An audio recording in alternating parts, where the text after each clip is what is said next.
I already knew Bo Nix was a dog, but I don't know how he did this. This is your Denver Sports Daily for January 14th.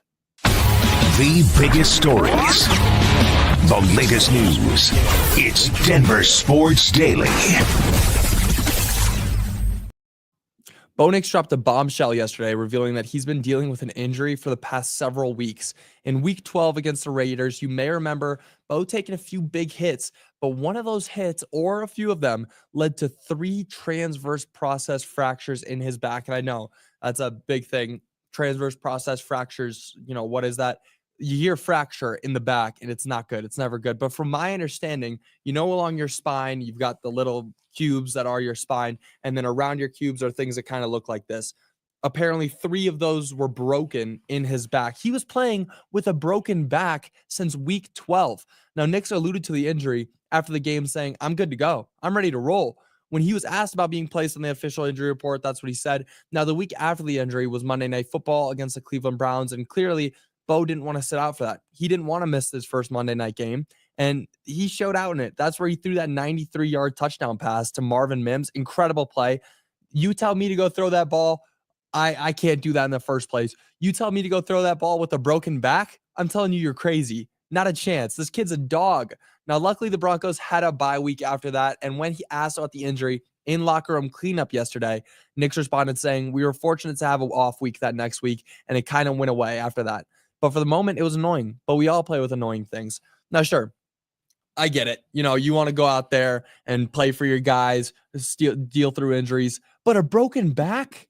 A broken freaking back? He led the team to a playoffs spot with a broken back. That's incredible. That is incredible. There's every sign that Bo Nix continues to show for the fans, for the team, for everybody, points to greatness.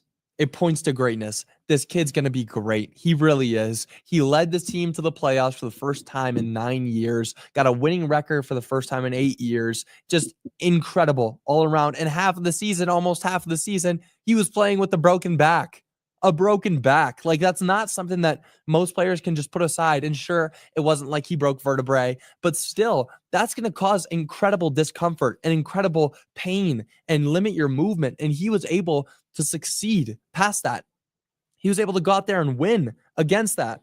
It's just incredible all around. I've got nothing bad to say about Bo Nix. Every time I think I may have something that I don't like in his play, he proves me wrong. He goes out there and he says, "You may not like this, but watch what I'll do here." Just incredible. Bo Nix is the guy. He really is. Now, it is a Nuggets game day. Tonight, the Nuggets are taking on the Mavericks again for the second time in a row. On Sunday, these two teams matched up against each other, and the Nuggets came out victorious, overcoming a 19-point deficit over the shorthanded Mavericks, sure, but still 19 points is 19 points, and coming back and beating a team by 10 points when you were down by 19 in the third quarter is going to be hard no matter how you flip it, no matter which way you look at it.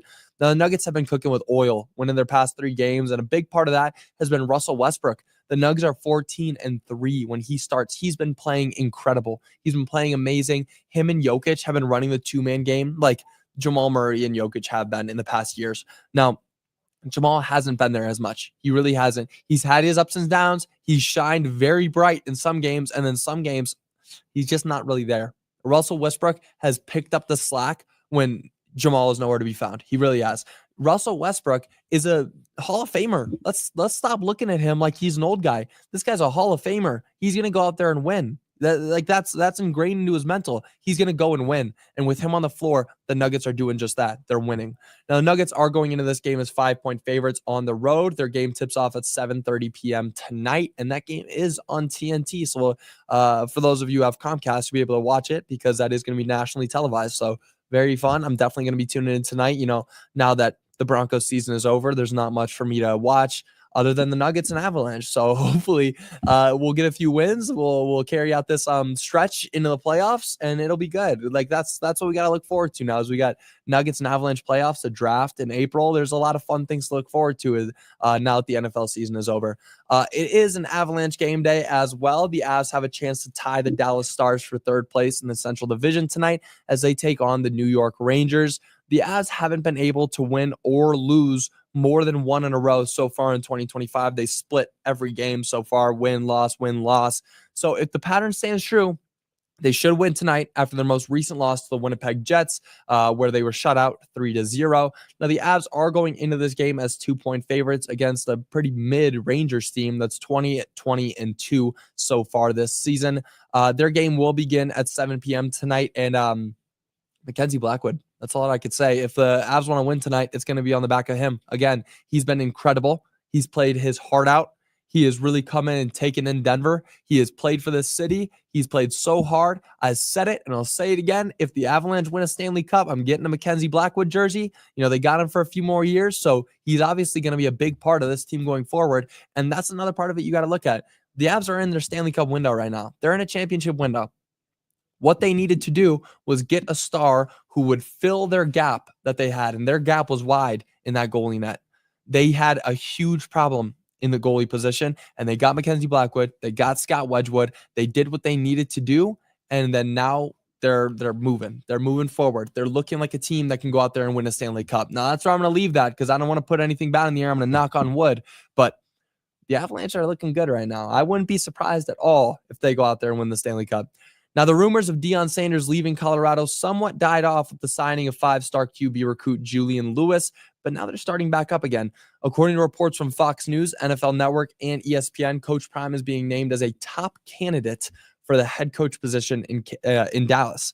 The Cowboys split apart from Mike McCarthy after they missed playoffs for the first time since 2020.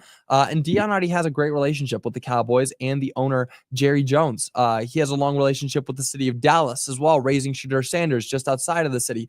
So clearly that's a narrative that's being pushed.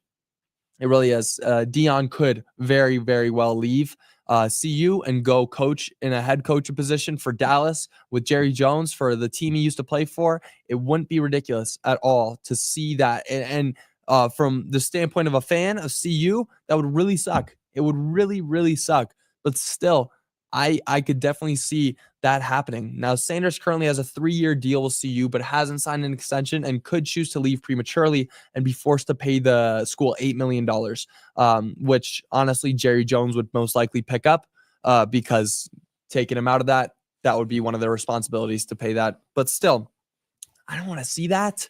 That's not fun to watch. He's really changed the school, made CU so great, such a big football school, and then leaving just because your children are leaving, it doesn't really sit right with me. It doesn't sit right with me. So let me know if you guys, how you guys feel about that, if it sits right with you. But that's going to do it for your Denver Sports Daily. Be back with you guys again tomorrow, recapping hopefully a Nuggets and Avalanche win. That'll be huge. 2 big games tonight. We got that Nuggets game on TNT, and then obviously the Avalanche could have the chance to tie up with the Dallas Stars.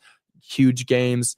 And then tomorrow, I kind of want to talk about more things about the Broncos, kind of what you guys are looking at in the draft. I want to know more about what you guys are feeling about who the Broncos could need, who they could sign. I want to get into that a little bit more tomorrow. But that's going to do it for your Denver Sports Daily.